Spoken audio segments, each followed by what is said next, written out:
This review is brought to you in part by Rogers Hobby Center in Saginaw, Michigan, where the fun begins. This review covers Tom the Mongoose McEwen's Barracuda Funny Car. It's a 125 scale kit from Polar Lights, number 953. Now, back in '69, Tom McEwen campaigned the Barracuda Funny Car, and this racer became a memorable player in the history of early funny cars. The kit was designed and released in 2017, with a previous release as the Candy and Hughes car back in 2013. Now, the kit features all new decals, pad-printed M&H Racemaster drag slicks, and some great-looking reference material too.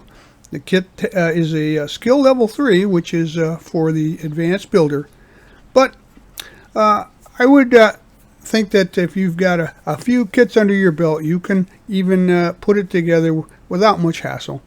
Now, it contains 122 pieces.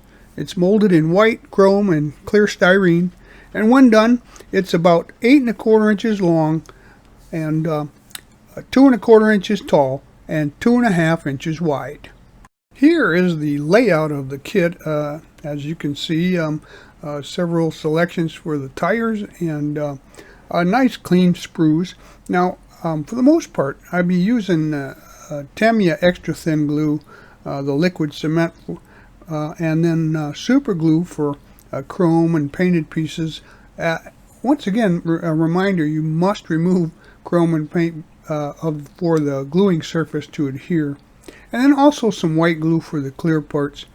Now, I use some setting solution for the decals, and as you see here, they're really colorful, but they're also very fragile.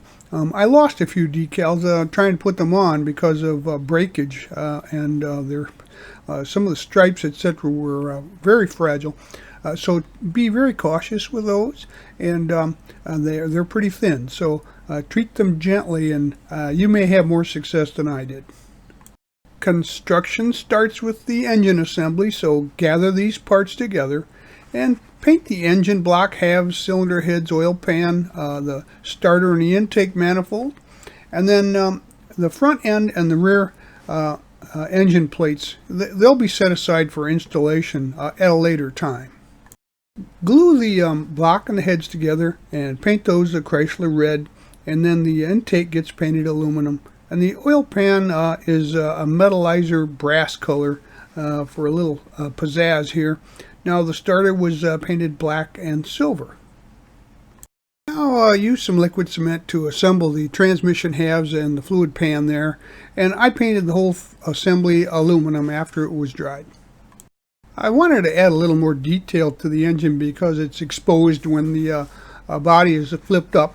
So I drilled out the spark plug holes in the top of the valve covers there to add some detail, and around the edges, those were painted black to indicate the rubber grommets. And you'll see it here before and after the holes are drilled in the valve covers.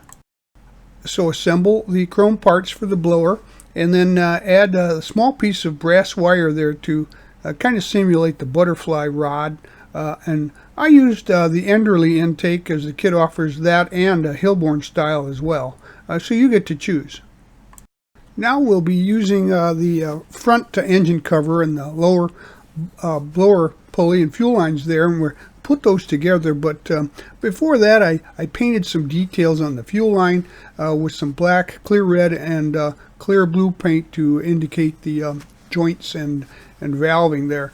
And after that's done, you have to remove chrome and paint for the glue to adhere. So here you see the aftermarket wire distributor and spark plug wires have been glued into place, and that just took the place of the kit's part. And then we're going to add the front and rear engine mounting plates, and they were painted aluminum and glued to the engine block assembly with some super glue. Now, the other engine sub-assemblies were also attached, and the detail there for the spark plugs made it really come alive. Now here some light black wash was added to show off the details and features, and that's just a 50-50 mix of paint and thinner, just lightly applied and sometimes blotted off to highlight the highlighted areas. Now the kit comes with a belt for the pulleys, but it broke, and so I just made one out of masking tape, used a Sharpie to make it black, and glued that together around the pulleys. And quite frankly, I think it's got a better look to it, and it's more to scale than the original rubber band that the kit supplies. Here's a view from the right side, and she looks great. A little detailing goes a long way to make them look much more realistic. Get these pieces out for the chassis and some of the related pieces, the exhaust and some of the steering there, and we're going to assemble that next. We'll begin with the basic frame, and it's important to make sure that everything is straight and square when you assemble it. And I used a cutting mat with rules on it, grid lines, and some masking tape to make sure everything was parallel or perpendicular and flat. That's real important so that everything else that follows will fit properly. Once the frame had dried completely, I used some dark metallic blue from MCW and sprayed that through an airbrush to paint the frame, and it will also be used in the body later on. Now the oil filters there were painted orange and glued to the oil filter mount. And now we can get the pieces out for the chrome parts there for the fuel tanks, and they were assembled using some super glue, and the mounting bar was painted the same color as the frame. You'll need to do a little test fitting to get that mounting bar at the correct angle, so be sure to test fit it carefully, get it the right place, and then go ahead and clamp that in position while it dries. Here's the front suspension, and I found that it was best to go ahead and assemble this outside of attachment to the frame to make sure that it was all straight and true, and then go ahead and place that on the frame later with some super glue. So as you can see, the mounting bar for the fuel tanks are in place, and you can see the angle there I was talking about, a little tricky. And here's kind of a shot from the other side, and the frame is coming together very nicely here. The oil filters and tanks and the front suspension is now in place. I painted the rear differential the same blue color as the frame, and as you can see here, there's been a little detailing added to the coilover shocks, and then also the wheelies bar, the wheels on the back there, detailed with some flat black, and the drive shaft will get painted steel color. Now you can get out the rear brake parts for the rear suspension that'll go on next, and then pay close attention to the alignment guides on the ends of the axle tubes. Now the entire assembly then gets glued to the frame, and then the springs were detail painted as you saw earlier with little flat black, and the wheelie bars too. So this kit includes options for the front and rear wheels, and now that you've got the entire assembly together, let it dry thoroughly before you handle it anymore. So here you see some of the selection of the wheels, and of the options there, I use the ones that seem to match the box art the best. So I'll be putting those together. And then the wheels and tires, they get assembled with some super glue, and then we'll attach those to the suspension to finish off the basic frame assembly. And next we'll add the completed engine assembly with the engine plates. Now note that they get glued onto the frame here, and the front engine plate fits into slots as you saw here on the left, and then the rear plate fits into some small mounting rings at the bottom holes of the frame.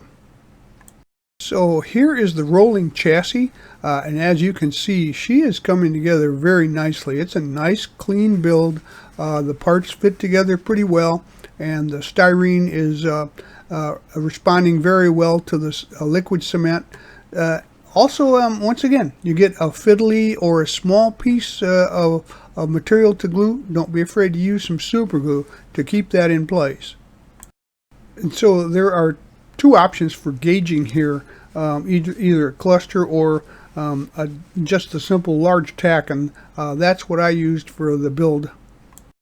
Now I've decided it would be best to build the roll cage completely, and so I used the mounting locations in the floor pan to kind of hold it in place while I glued the rest of the roll cage into alignment to make sure it was properly constructed.